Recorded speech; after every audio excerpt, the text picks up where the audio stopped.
Hey everybody, Josh the RV Nerd of Bish's RV. I'll be your guide today as we go through a model I've never had a chance to put on camera before. This came out last year, and I never had the chance to get my hands on one. This is a opposing living room super slide lighter weight series fifth wheel in the Reflection 100 series. This is where all of the Grand Design fifth wheels start, and then everything gets bigger and grander, if you will, from here.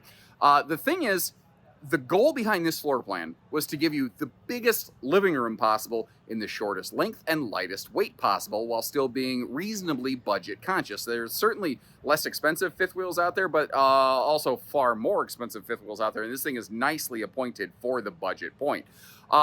You may prefer more campside windows because this has almost none in the living area. And they make a version of that in the Reflection 150 series, but it's longer, it's heavier, it's more expensive. This is the shortest, lightest way to give you a big living space if that's what you're looking for.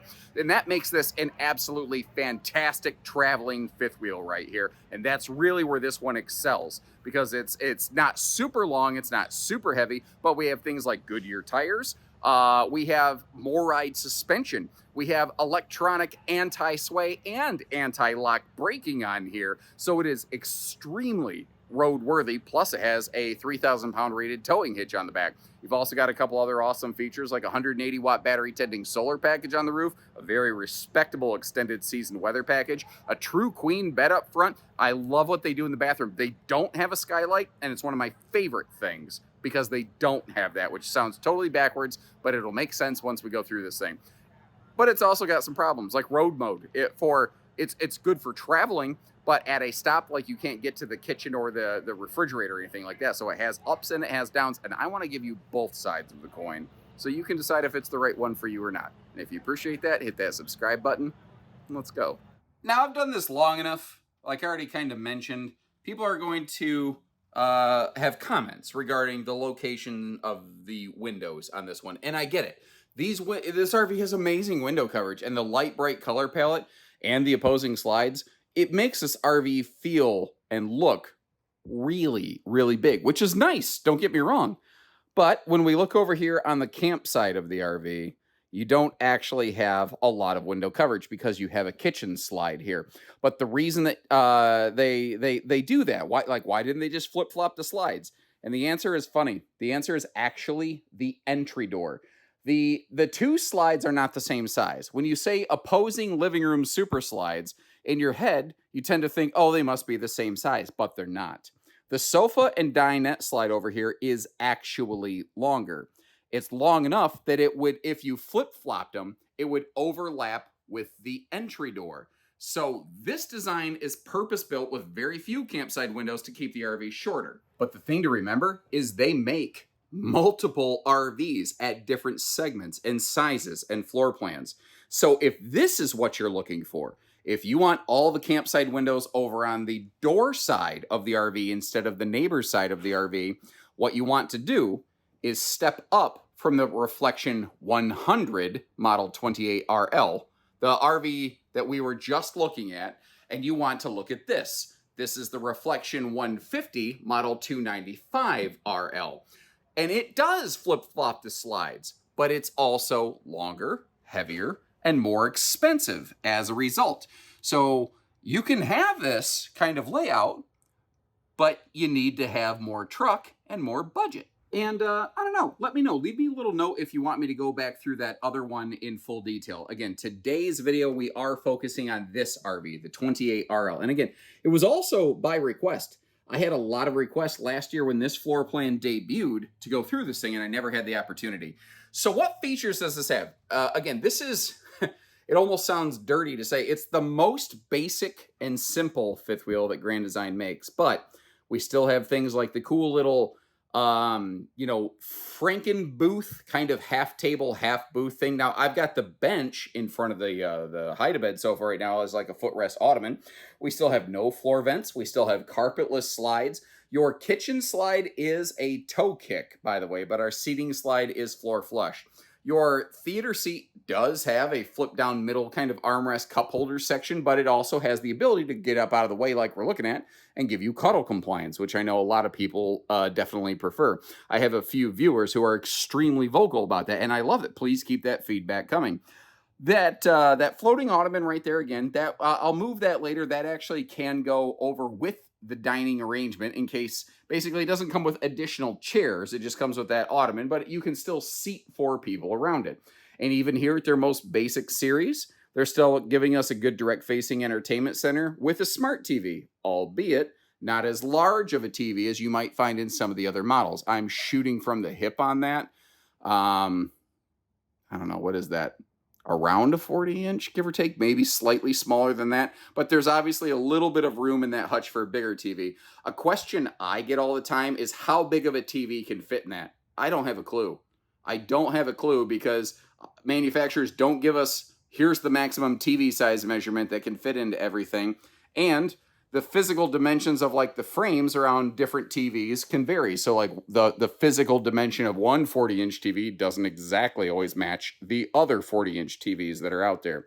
We have thermal foil countertops through the entire RV, in case you're curious. Again, no heat vents in the floor. They actually pump that mostly out of the island here in the middle of the living area. Something I'm curious about. This RV doesn't have the most countertop prep space because again they did have to kind of split the kitchen with the door in between. Perfect. I was hoping we'd have that. So it's obviously not a symmetrical stovetop. The stove is very close to the left wall. I get that. Like if you're cooking bacon, yep, you're going to have to clean the left wall. And no, there's not a side splash, unfortunately, but there is room on the right side to be able to set down a ladle when you're stirring stuff. And there's some power outlets there that are very, very handy. The entry door is prepped for a privacy shade, but that is not factory standard and included on these. And the rest of your counter space is going to be located over here. If you're keeping score, though, one thing you may notice is this RV doesn't actually have a specific dedicated pantry. Some of that, what would be a pantry is kind of, you know, they created storage over here, but they had to put a split in the middle of it to give you some countertop space. There's also some storage behind the TV that you haven't probably really seen, at least easily yet. You can still sort of see around it, but not completely. Once again, though, this right here, what I do love about this, it is very long-legged friendly. So if you are looking for a no-knee knocker like me, this one can get the job done, son. So moving that floating padded ottoman storage bench combo back in there to show you the full 4-person dining arrangement and all the storage over here. Now, bottom left is a very shallow pocket. I'm not sure if that's like an access. It looks like there's an access panel to something back there. Bottom right, that is your like power management system, your converter panel system. The way that I have these drawers stacked up, it's kind of hard to see how much storage is in here. So apologies, I'm getting up so close just to give you an idea of the total depth right there. So all 3 drawers along the top also fully extend like that. Now, if you notice over here, I'm going to call this the coffee bar. There's they put a bunch of decorations out like this coffee cup tree on the left. You can actually kind of peek a set of power outlets just hiding around the corner right there. Same way the gas station murder hobo likes to hide around the corner until you put your guard down. That is when they come and get you. Working our way around. The stainless farm sink, I love the fact that it's actually in the island asymmetrically and not buried in the middle because that creates space for good drawer capacity over here. And this cabinet door is being a total butt nugget, basically. It's either all the way open or all the way closed because those hidden hinges are doing the thing that they're supposed to.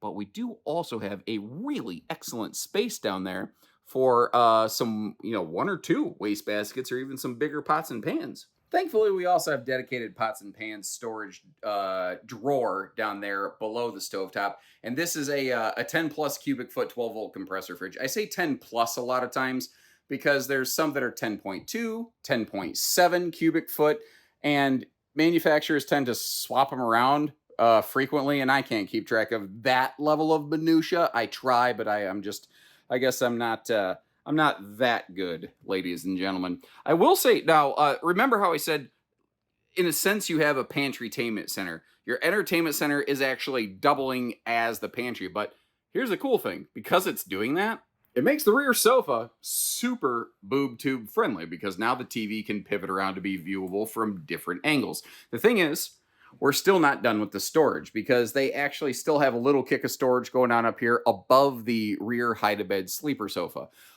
You've got magnet holdbacks for all of your cabinetry, by the way. And this is all pocket screwed lumber core cabinetry. So it's not just, stuff stapled together. Awesome breeze windows. And notice how your side stands also have storage in them, but that does force the side stand outlets down basically onto the floor. Popping that hide-a-bed open right here. I do want to mention that these are not, like, sometimes people refer to these as a queen hide-a-bed, which makes people think you can get queen sheets that fit it. It is shorter than that. A queen sheet won't exactly fit on this thing. But what I like about this is with the hide-a-bed all the way on the back, like if you wake up and you have a guest, and you want to sit down and have a cup of coffee, they're not really in the way. And for kicking back and relaxing, the theater seat here, obviously the primary place to park your posterior. I do love the option of having the folding middle armrest. The double cup holder is nice. Also, for USB charging, I don't know how else to describe it other than the robo nipple. I'm so tired. Oh my God. It's only like day 3 out of 9 of me doing this. I'm freaking exhausted. I'm starting to get slap happy. Before I forget, the chairs are in the way, but there is a set of household outlets down there. And also before I get fired, I'm going to move upstairs now. Okay. Okay, composing myself a little bit here. This is, they use this bathroom time and time and time again. And it's a good bathroom. There's nothing wrong with it. But like, this is starting to become almost the default fifth wheel bathroom arrangement, but it does a really good job. They do a couple nice things here. Like, hold on, let me back you up a little bit. Nicely sized sink, little higher rise faucet, but a little more counter space too. So they've executed that pretty nicely. If we look down under the sink, over on the left side of the screen, you can see some little storage space going on there. Some good drawer space too. 3 very generously sized drawers included with this. That all the way down at the floor, you've actually got a very low mounted downward pointing motion light, which I love. So if you sneak in this thing at night, you can actually see what you're doing. There you go. Oh, I don't know if you saw that kick on, but you can kind of see how that kicked on. It actually picked me up. Now, your steps going upstairs to the upper deck of this also has a motion light like that. The space around the toilet, it was a little tight on the right-hand elbow. It actually feels like they could have shifted that toilet to the left a little bit. And a lot of times when you're at this more price-sensitive fifth wheel segment, you get one of those like plastic retractable shower doors. And they didn't do that. They fully glass enclosed it. But look at the headroom above my head. I'm a little over 6 foot tall. I'm not even close to bonking my noggin on the thing. I love it. And I love the fact that they got rid of the biggest hole in the roof. And I mean that literally. If you think about a shower skylight, it's literally a giant hole in the roof. So there's no insulation in there. The skylight heat exchange cooks seals at record speed. And it's one of the most common leak points that I have noticed on used RVs. I used to be the guy that examined used RVs when they came in on trade to my store. And I got very good at doing what I call RV CSI, camp scene investigator. And I would instantly go to places like the bathroom up there to see if the skylight had cooked the seals and leaked. They've literally eliminated that, but they included a light so that if you're taking a shower at night, you can actually see what you're doing. Now, that's a true queen bed. This fifth wheel upper deck structure is a little less expensive, but structurally sound. The thing is, it does require a little bit of an ankle breaker step of death. It's also a lighter weight front end construction. You may notice though that you don't really have any sort of hanging storage here. You do have the power outlets are on the side, on the inside side. Yeah, okay, that makes sense. Yep, of your side stands. Now these are, your Reflection 100s are all 50 amps. So literally every Grand Design fifth wheel is 50 amp. Single air by default, but there is capacity there for a second air conditioner. But I mentioned you don't have any hanging storage around the bed. Instead of a wardrobe slide that adds weight, cost, and more seal points, they basically steal from the bathroom a little bit to build you a closet and dresser combo over here. And there are some heat vents down below that as well. So as a result, you actually have bigger closets than if they were just beside the bed, and often bigger closets if they were in the wardrobe slide. And all that's well and good And this RV has some excellent traveling aspects, but full travel access and transit isn't exactly one of them. Because while it is what I lovingly refer to as napping crap accessible with the slides closed, it is not super snacktastic by any means, unless you pop this slide open, which, if we think about it, is not an unreasonable proposition. Because when you reach a destination, if you take, oh God, I just walked into the wall behind me, about to knock the air out of myself. I'm going to point the camera almost straight down. I'm going to go slow. I don't want you to get motion sick. But if you look, if you can fold down the stable steps, they stick out further than the slide. So if you can walk into the RV, you had to put those steps down. And if you put those steps down, you have room to open this slide and get to stuff. So while it's not A+ travel access, there is some potential there. And if you like how we still peel that onion apart layer by layer to verify for you, hit that subscribe button, and I'm going to go get soggy feet walking through this field out here. So the big question on this one when it comes to towability is, can I tow it with my half ton? Now, here's the first thing I want to say. If you are at an RV dealer or show or something like that, and you say, can I tow this with my half ton? And they don't say, it depends on the capacities of your half ton, don't walk away from those people, because they either don't know what they're doing or they don't care if you get hurt and they just want to get your money. That's the reality of that whole situation right there. The thing is, this has a little bit over 1,300 pounds hitch weight dry. Now, a lot of half tons have payload ratings, not towing, but payload ratings around 1,300 to 1,600 pounds. So it sounds like some of them should be able to handle it, but that's the empty hitch weight. By the time you load this thing up with cargo, and consider where a lot of your cargo is, you have a big front pass-through compartment. By the time you load it up with cargo and you climb into your vehicle, because you also count against the payload, you're probably going to exceed most half-ton pickup safe payload tow ratings. So my totally zero information general recommendation is still going to be something even in a lighter duty 3/4 ton would probably be a good fit here. Now, while I was on my soapbox, a couple things. You obviously see that there is a full ladder back there. We also have the 3,000 pound towing receiver hitch on the back with safety chain hooks and everything else. And the running gear on this, considering this is what Grand Design considers more of a budget fifth wheel, which is already swankier than a lot of other RVs non-budget fifth wheels, they put some serious money down here in the running gear. So we have Goodyear Endurance radials. You see the red calipers that we're looking at? That's telling us that this has Lippert's anti-lock braking system for towing safety. What is also new this year is this also has electronic anti-sway built right into it. So it helps you keep control of the RV and maintain control in normal circumstances and in panic circumstances. You also see the Moride CRE 3000 suspension package down there. At this price point, that's almost unheard of. And if you want an RV that is going to stay out of the service center and stay in your driveway and on your campsite longer, you should be looking at an RV that has a better suspension. And that's what they're doing here, even at their most basic level of fifth wheels. And it only gets better from there. They have a 1+3+5 transferable warranty. So 1 year RV warranty, 3 year structural, 5 year frame warranty on these. Pretty impressive overall there. I left the awning open for a couple reasons. One, because I had space and I had power. And I thought it would be nice to look at. People ask sometimes, how far out do those stick? It's about 7.5 to 8 foot, something like that, just to give you a little bit of a barometer there. And I also left it out to kind of help make more obvious there is not a second awning on the slide face, nor is there an option. There's basically almost no options on a Reflection 100. It is pretty much what you see is what you get. I do want to mention as we go around though, like you see, you do have your stovetop does exhaust heat outside, which is nice, and no more Schwintek slides. I have seen very little of those being used at Grand Design at all right now, actually. That slide system there is called a slim rack slide, which seems to be becoming a little more popular and seems to handle long-term use rigors and stress a little bit better. So that's all good news there.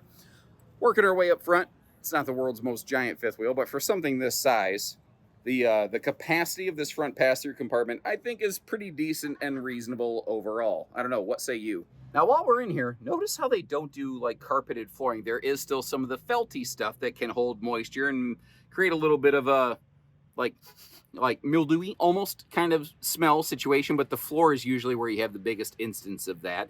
They also have a forced air heated front pass-through compartment to go with their, you know, heated belly package.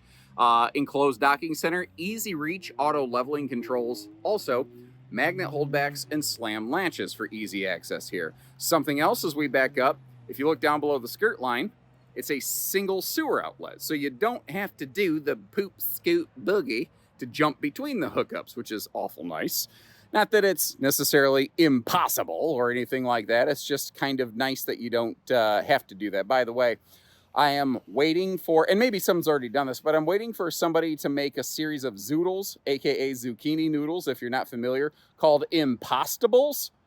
And if no one has done that, let's pretend that I've already copyrighted that and I'm about to go into the pasta making business, okay? Let's do that. By the way, oh yeah, sorry, back on topic. I'm an RV nerd, not a pasta nerd.